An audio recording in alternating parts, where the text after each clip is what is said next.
다음은 2017두 45933 유족급여 및 장의비 부지급 처분 취소 사건입니다. 원고 씨, 피고 근로복지공단입니다. 원고의 아들은 2014년 4월 동료들과 함께 약 10분간 화물차에 짐을 싣는 일을 한 후 사무실로 걸어가다 쓰러져 박리성 대동맥류 파열에 의한 심장 탐포네이드로 사망하였습니다.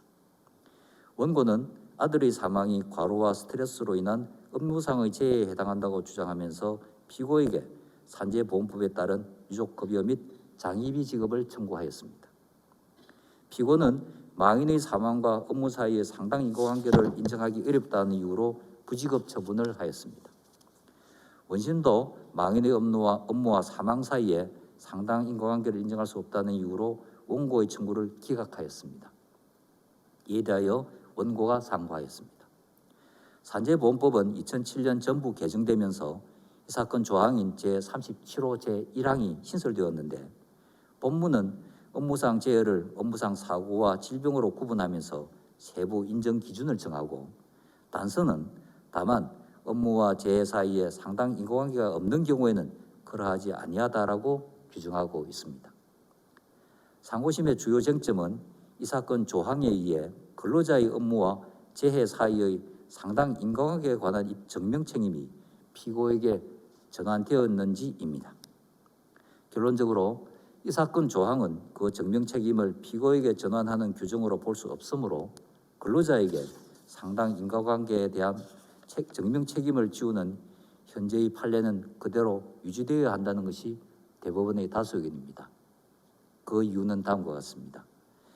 산재보험법은 제5조 제1호에서 업무상 재해를 업무상 사유에 따른 근로자의 부상, 질병 등으로 규정하고 36조 1항에서 요양급여 등 보험급여의 종류를 열거하고 있습니다.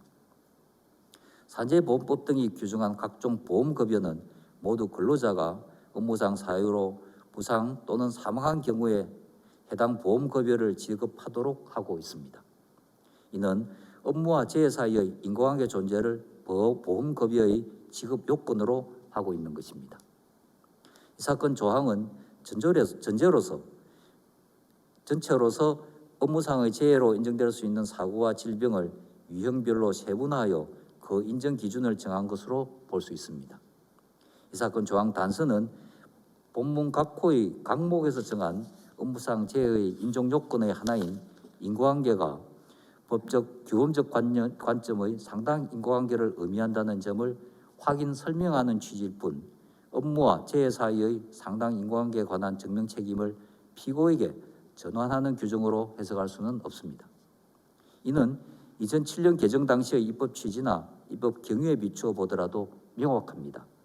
이 사건 조항은 과거 노동부령에서 정한 업무상 재해의 인정 기준을 법률에서 직접 규정한 다음 구체적 인정 기준을 대통령령으로 정하도록 하여 포괄임 논란을 해소하고 업무와 재해 사이에 상당 인과관계가 필요하다는 원칙을 분명히 하기 위하여 신설된 것입니다.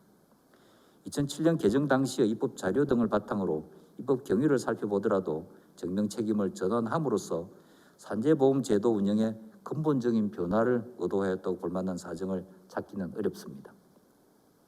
대법원은 산재보험은 근로자의 생활보장적 성격 외에 근로기준법에 따른 사용자의 재해보상에 따른 책임보험의 성격도 가지며 책임보험적 기능도 수행하고 있다고 보아왔습니다. 이러한 산재보험의 성질과 기능 등을 고려할 때 원칙적으로 보험급여의 지급을 주장하는 측이 상당 인과관계에 관한 증명 책임을 부담한다고 보는 것이 전반적인 보상체계에 부합합니다. 만일 이 사건 조항 단서에 의해 증명 책임이 전환된다고 본다면 산재보험법의 진폐 등의 인정제도는 물론 공무원 연금법, 국가유공자법, 보험보상대상자법 등 다른 법령이 정한 전반적인 재해보상제도와도 조화되지 아니하며 입법자가 전혀 예상하지 않은 상황이 초래됩니다. 이상 법리에 따라 이 사건에 관하여 봅니다. 원심이 업무와 재해 사이의 상당 인과관계의 증명 책임이 근로자 측에 있다고 판단하는 데 법리를 오해한 잘못이 없습니다. 나아가 원심의 사실 인정을 전제로 하면 피고 측이 상당 인과관계의 부존재를 증명한 것이 되므로 이 점에서도 원고의 청구를 기각한 원심 결론을 수긍할 수 있습니다. 이상의 다수 의견에 대하여는 대법관 김재영, 대법관 박정화, 대법관 김선수, 대법관 이영구의 반대 의견, 다수 의견에 대한 대법관 이기택 및 대법관 노정희, 대법관 노태학의 각 보충 의견, 반대 의견에 대한 대법관 김선수, 대법관 이영구의 보충 의견이 있습니다. 그중 반대 의견의 요지는 다음과 같습니다. 이 사건 조항에 따르면 본문에서 정한 업무상 제의의 인정요건 가운데 단서에서 정한 상당 인과관계의 부존재에 대해서는 피고가 증명해야 합니다. 따라서 이와 다른 대법원 판결에는 변경되어야 합니다. 이러한 해석이 증명책임 분배에 관한 일반 원칙인 법률요건 분류설에 부합합니다. 입법 자료를 보더라도 입법자의 의사는 업무상 재해에서 상당 인과관계에 관한 증명책임을 피고에게 전환하려는 것입니다. 산재보험법의 다른 규정이나 다른 개별 법률의 규정 형식은 서로 다르므로 이 사건 조항과 동일하게 해석할 필요가 없고 개별 규정 형식에 따라 해석하는 것이 타당합니다. 산재보험 소송에서는 인과관계의 규명이 사실상 불가능한 경우가 빈번합니다. 그 규명에 드는 시간과 비용을 감당하기 어려운 근로자에게 증명 책임을 지우는 것은 공평의 원칙과 정의관념에 반하고 이 사건 조항의 문헌과 정반대로 근로자의 보호를 외면하는 것입니다. 현재 판례에 의하더라도 이 사건은 원고의 아들 사망과 재해 사이에 상당 인과관계가 증명되었다고 보아야 한다는 취지입니다. 다수 의견에 따라 다음과 같이 판결합니다. 주문, 상고를 기각한다. 상고 비용은 원고가 부담한다.